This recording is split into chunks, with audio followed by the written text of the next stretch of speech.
किया और कमरा रोशन। बहुत ही आम सी बात लगती है ना। लेकिन उस एक पल की रोशनी के पीछे एक बहुत ही विशाल, जटिल और बिल्कुल अदृश्य इंफ्रास्ट्रक्चर काम कर रहा होता है। आज के इस विश्लेषण का मकसद उसी छिपे हुए इंफ्रास्ट्रक्चर को डिकोड करना है। आज हम ये समझने वाले हैं कि बिजली अपने जन्म स्थान यानी पावर प्लांट से चलकर अंतिम गंतव्य यानी प्लग तक आखिर पहुंचती कैसे है। सच मानिए, ये सफर तकनीकी चमत्कारों और भौतिकी के नियमों का एक बेहद शानदार उदाहरण है। तो चलिए, बिना किसी देरी के इस सफर के रोड मैप पर नजर डालते हैं। हमारी शुरुआत होगी बिजली के उत्पादन से। फिर हम देखेंगे कि कैसे कुशलता के लिए वोल्टेज को बढ़ाया जाता है, जिसे स्टेपिंग अप कहते हैं। इसके बाद बारी आएगी प्राथमिक ट्रांसमिशन लाइनों की, और अंत में हम देखेंगे कि ये पावर उपभोक्ता तक कैसे पहुंचती है। इस पूरे सफर को समझने के लिए ट्रांसमिशन और डिस्ट्रीब्यूशन का ये सिंगल लाइन डायग्राम हमारे लिए एक मास्टर मैप की तरह काम करेगा। ये सिर्फ कुछ लाइनों का जाल नहीं है, बल्कि ये वो बिल्कुल सटीक और वास्तविक रास्ता है जिससे होकर बिजली गुजरती है। जनरेटिंग स्टेशन से लेकर फाइनल सप्लाई सिस्टम तक हमारी पूरी चर्चा इसी डायग्राम के इर्द गिर्द घूमने वाली है। तो बढ़ते हैं अपने पहले चरण की ओर। पहला चरण है बिजली का उत्पादन। ये पावर सिस्टम का वो प्राथमिक स्रोत है जहां बिजली का असल में जन्म होता है।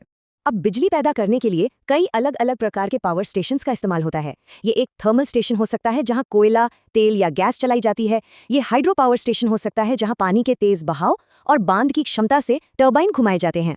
इसके अलावा न्यूक्लियर पावर स्टेशन या फिर सौर और पवन ऊर्जा जैसे नवीकरणीय स्रोत भी हो सकते हैं। लेकिन यहाँ एक बहुत ही दिलचस्प समानता है।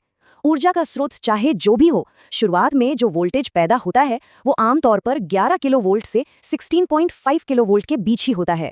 अब घरों में आने वाले 240 वोल्ट के मुकाबले ये पहले से ही काफी ज्यादा है, और यहीं से बिजली की असली यात्रा शुरू होती है।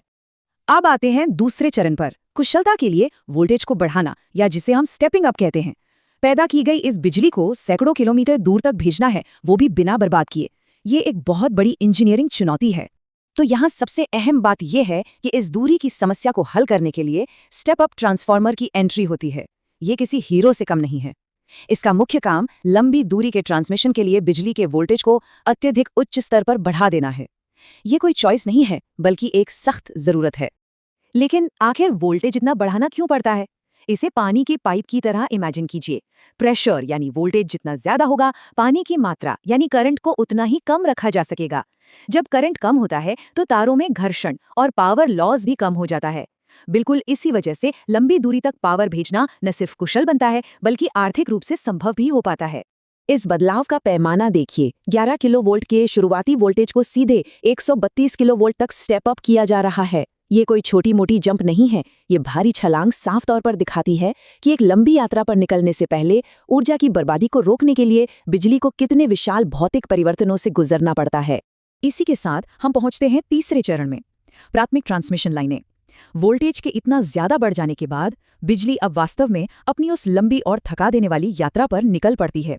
अब यहाँ जो बात सबसे ज्यादा दिलचस्प है वो है ऊर्जा के इस मूवमेंट का विशाल पैमाना। प्राथमिक ट्रांसमिशन का मुख्य उद्देश्य पावर को बहुत लंबी दूरियों तक भेजना है।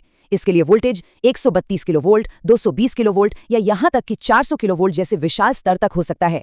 खेतों और जंगलों के बीच से गुजरने वाली बड़े बड़े टावरों पर दिखने वाली ये हाई टेंशन लाइनें इसी भारी भरकम ऊर्जा को हमारे शहरों के करीब लाती हैं।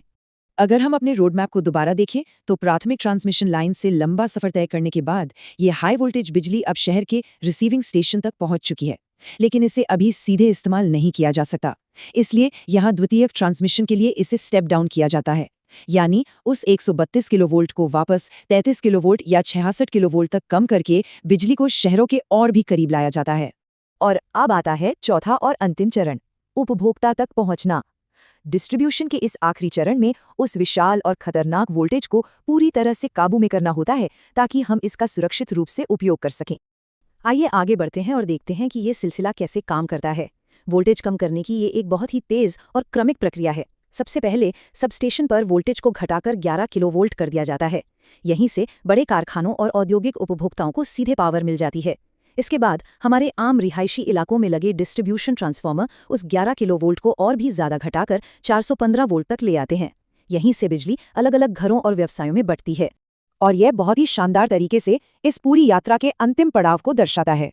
11 किलोवोल्ट से पैदा हुई बिजली 400 किलोवोल्ट तक जाकर मीलों का सफर तय करती है और फिर वापस स्टेप डाउन होकर अंततः 1 फेज और 3 फेज उपभोक्ताओं के प्लग तक पूरी तरह सुरक्षित रूप से पहुंच जाती है।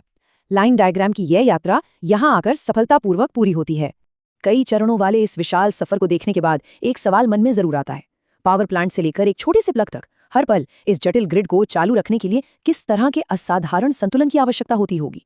वोल्टेज को एकदम से ऊपर ले जाना, दूरियों को नापना और फिर उसे वापस सुरक्षित स्तर पर लाने का ये एक बिना रुके चलने वाला चक्र है।